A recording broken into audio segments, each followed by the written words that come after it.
I met any Nhira. By that time, I was staying in Port Elizabeth, which is the Eastern Cape province of South Africa. That was around the beginning, January, February thereof of 2012. I was working on a project, a film project, and one of my mutual friends, actually, a mutual friend, gave me his number and say, please, this is my friend who was in Studio 263.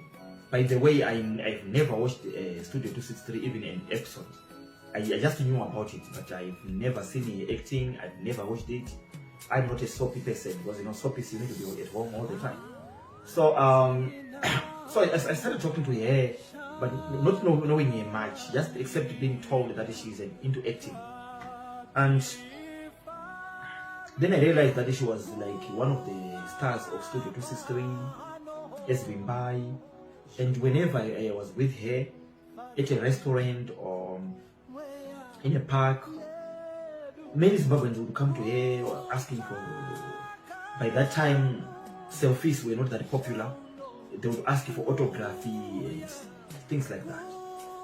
Then I realized that she's a star before even we started the film. And I was then I appointed her straight away to be the main actress. Spoke as Via. Was the movie was a story, an autobiography picture, a biopic, a true story. And I appointed the main actress without audition straight away. And we had a second agreement. She loved the way I wrote the film. She believed it would sell.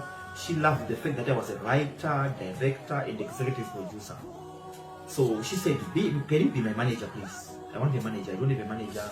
As a woman, you want to get a gig somewhere. Many can take advantage of you. The industry is male dominated. Some they want to sleep with you. Then I agreed, and then we signed a 5-year contract, management contract, stretching from 2012. It was supposed to expire in 2017, but I was actively her manager throughout 2012, so I can say a year. So the film was called The Rapist, and it was all about the story of a South African girl who when she was 6 years old, she was being sexually abused by her 2 half-brothers from her father's side. And then when she was about 12, the parents, her mother and father, divorced, and she went to live with her grandparents, the maternal grandparents from her mother's side.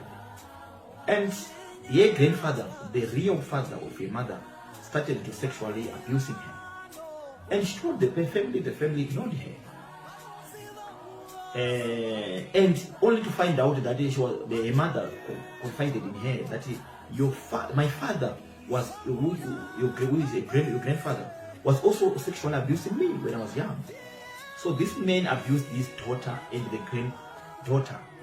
It was a touching story, and then I had to write it, convert it into a movie, so that it's like therapy, and And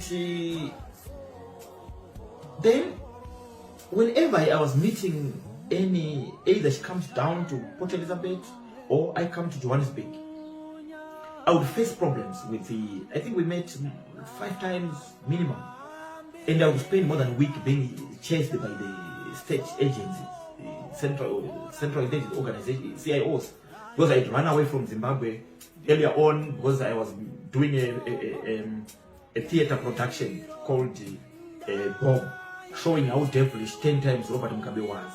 I did it in Macheke, then I ran away, I went to hide in Harvest House.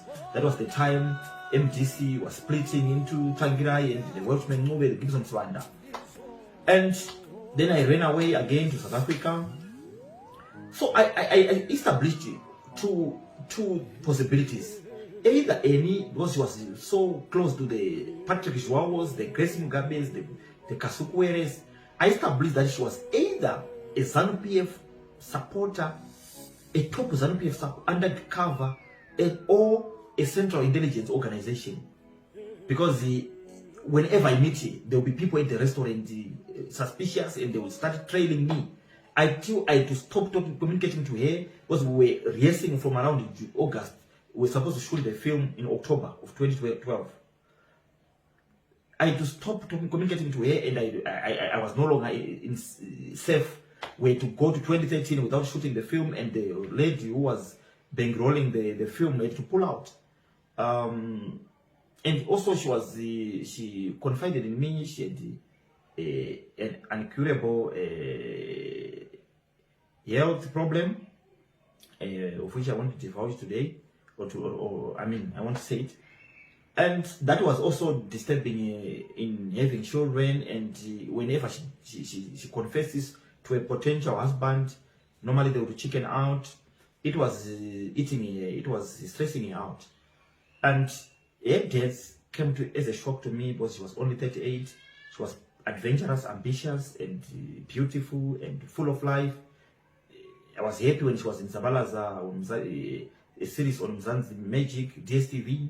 I was happy when she was in a project which was on SABC, and she was doing her own things. She was full of life. She was going to do a lot. Studio 260 was only the beginning. She was super talented. But in her death, I suspect there's a story behind the story. Either since she was hanging with powerful people or rich, I suspect maybe she was dating someone who then maybe she wanted to break up, and the person then maybe did whatever. Or she was in a situation that she couldn't just be out. I suspect either she committed suicide. But the story to me doesn't add up. She was living life in the fast lane. And I once tried to talk her out of that, but I failed. It was a choice in which she was an adult. How can I honor her? I think in my upcoming film, a Zimbabwean feature film, I would create a character called Rimbai. Secondly, I would push even Minister Honorable Coventry. We need, and other fellow Zimbabweans in the creative space industry, we need to revive Studio 263 in honor of Rimbai. May his soul rest in peace.